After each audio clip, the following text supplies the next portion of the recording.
Ananing roziligini ko'zlab hijoblanmaydigan qiz bilan to'y qilish. Savol. Assalomu alaykum. Fikr bu yil 27 yoshga kiray deb qoldi. Ota-onam o'qituvchi. Namozlarni ba'zida o'qib, ba'zida o'qimaydi. Haqni so'zlasam qabul qilishi bak tez. Uydagilar bir qiz tanishtirdi. Biroq u qiz "Men mushundaq kaltiyan narsalarni kiyib ko'nib qoptiman. Meni uzun kiyinib yur desangiz bo'lmaydi. Men taloga qandoq chiqaman? Shunga bu jihatda meni to'simaysiz" deydi. Shunga men Allohni haqiqiy tunuydigan qizlarni tepishni qaror qildim. Ata-ona rozi, Xudo rozi debdikan. Agar men o'z qarashimda ching tursam, xatolik bo'larmi yoki ata-onamning ra'yiga boraymi?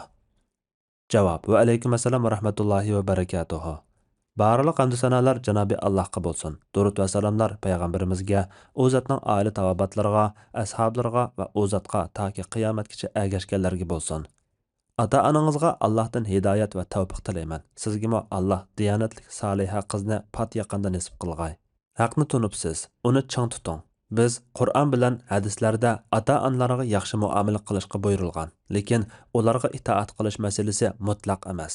Ya'ni ularga odatda Alloh va Rasuli sallallohu alayhi va sallamning ko'rsatmasiga zid bo'lmagan ishlarda, ata-onaga foydasi bor, balaga ziyni bo'lmaydigan ishlarda itoat qilish orqali bo'ysunish bor. Navoda balaga foydali, ata-onasiga ziyon yo'q ishlardami ata-onaga itoat qilish vojib bo'lib qolsa edi, nurg'un chataq ishlar o'ttirg'a chiqatdi. Shunga bundaq qiz tanlash masalasida ata-onaga itoat qilmasimi bo'ladi. Alloh va Rasuli sallallohu alayhi va sallam bu vaqtda qanday ko'rsatma bergan? Abu Hurayra radhiyallohu anhu rivoyat qiladi-ki, Rasululloh sallallohu alayhi va sallam ayol kishi 4 xislat uchun nikohlanadi: mol-mulki, nasabi, husn jamoli va diyonati.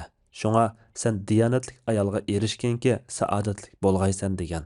Demak, bu hadisdagi jo'ri tanlash ishi haqidagi xitob xotin almoqchi bo'lgan erga qartilgan, ata-onasiga emas.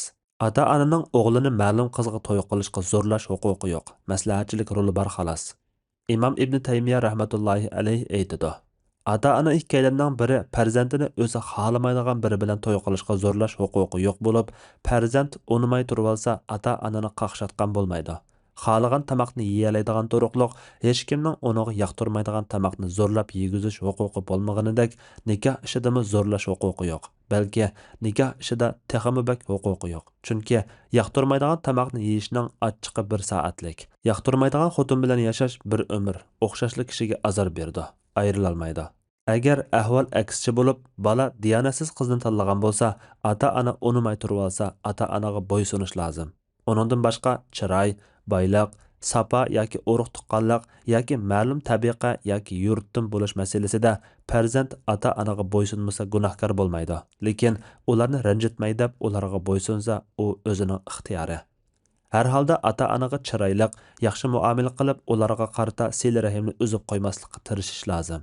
Allah eng to'g'risini bilguchidir. Fatvoda Dr. Abdul Aziz rahmatulloh. Fatvolar majmuasi 1-tom, 112-numurliq fatvo.